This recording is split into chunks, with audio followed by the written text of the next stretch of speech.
नमस्कार आणि जय श्रीराम. जय श्रीराम. आज रामनवमी आहे. त्यानिमित्ताने मी आज श्री काळाराम मंदिर तसंच 5-6 ठिकाणी जाऊन आलेलो आहे. त्यानंतर पेट्रोल आणि गॅसच्या संदर्भामध्ये सर्व जे डिस्ट्रीब्युटर आहेत डीलर त्याची बैठक जिल्हाधिकारी कार्यालयात बोलवली होती. त्यामुळे इथे यायला खरं एकाच मंदिराचं नियोजन होतं, पण 6 मंदिरामध्ये जावं लागलं. नगरसेवक ऐकायलाच तयार नाही. 5 मिनिट आमच्याकडे 5 मिनिट आमच्याकडे, त्यामुळे मला यायला खूप उशीर झाला. आपली वेळ तुम्हाला किती दिली होती? 1 वाजेची. खरंच म्हणावं म्हणजे मी माफी मागतो. आपली दिलगिरी व्यक्त करत नाही. खूप वेळ आपल्याला तिकडे थांबावं लागलं.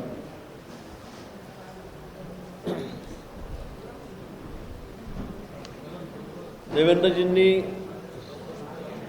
या अधिवेशनामध्ये आपला अर्थसंकल्प मांडला. आपल्याला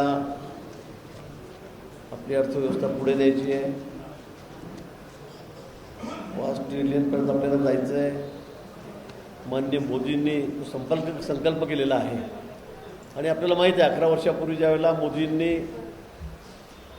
देशाच्या पंतप्रधानपदाची सूत्र हाती घेतली, त्यावेळेला आपण जगाच्या पाठीवर आपली अर्थव्यवस्था 11 नंबरवर होती.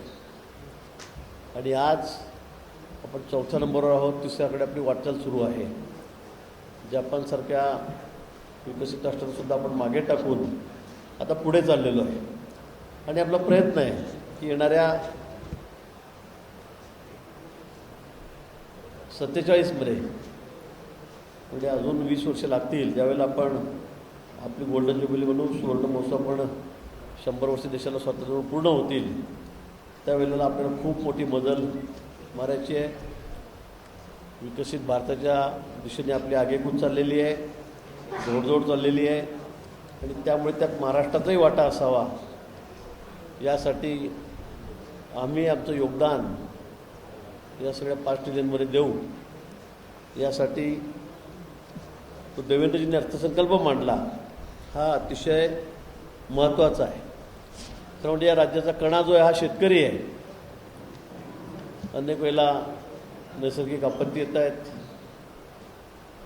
अवेळी पाऊस पडतो आहे, ग्लोबल वॉर्मिंग कसं चाललं आहे आपल्याला याची कल्पना आहे. मे महिन्यामध्ये गारपीट होते, पाऊस पडतो.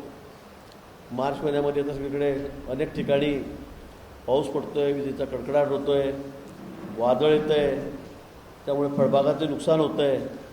आणि त्यामुळे शेतकऱ्यांना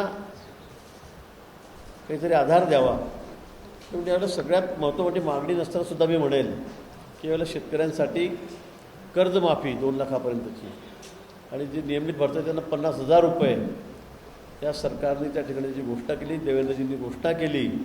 आणि एक सुखद धक्का शेतकऱ्यांना त्या ठिकाणी दिलेला आहे. शेतकऱ्यांच्यासाठी अनेक योजना या अर्थसंकल्पामध्ये आहे. AIच्या माध्यमातून त्याचा तंत्रज्ञानाला वापर करून शेतीला प्रगतीच्या महामार्गावर कसं नेता येईल, यासाठी सुद्धा आपला प्रयत्न त्या ठिकाणी आहे. विम्याच्या माध्यमातून शेतकऱ्यांना शाश्वत शेती कशी करता येईल, यासाठी आपला प्रयत्न आहे. शेतकऱ्यांना पाणी कसं मिळता येईल, कारण शेतीच्या नुसत्या पावसावर अवलंबून शेती करता येत नाही. तर शेतकऱ्यांना 12 महिने शेती करता आली पाहिजे, रब्बीचं पिकं घेता आलं पाहिजे. आणि म्हणून जलसंपदा खात्याला, विशेष करून जलसंधारण खात्याला या ठिकाणी महत्त्व देण्यात आलेलं आहे. नुसत्या विदर्भामध्ये, विदर्भ खरे विकास महामंडळामध्ये 1 लाख रुपये कोटीचं नदीजोड योजना, नळगंगा वैनगंगा ही या ठिकाणी करण्यात आलेली आहे. महिनाभरामध्ये, 1.5 महिन्यामध्ये त्याचं टेंडरसुद्धा निघेल. 10 लाख एकर जमीन ही पाण्याखाली त्या ठिकाणी येणार आहे. इरिगेशन त्या ठिकाणी होणार आहे. आणि म्हणून जवळपास 7 जिल्हे आणि 36 तालुके त्यांचा समावेश या योजनेमध्ये त्या ठिकाणी आहे.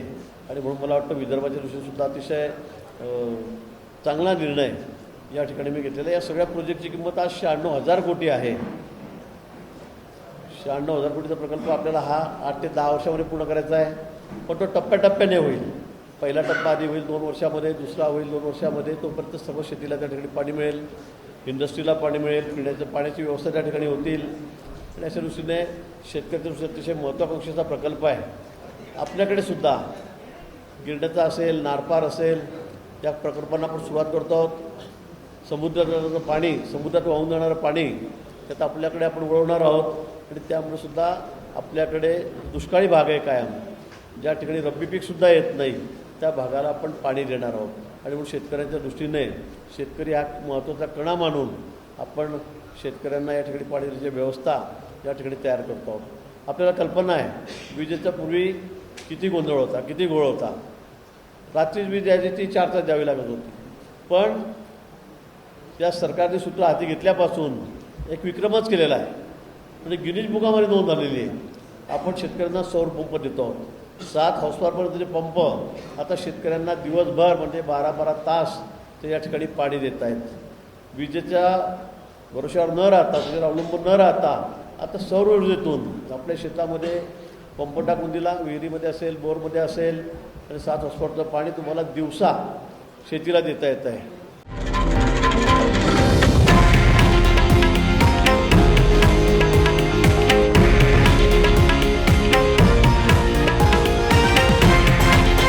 हे आहे देशातील नंबर 1 न्यूज नेटवर्क आणि आपण पाहत आहात TV9 मराठी, एकमेव.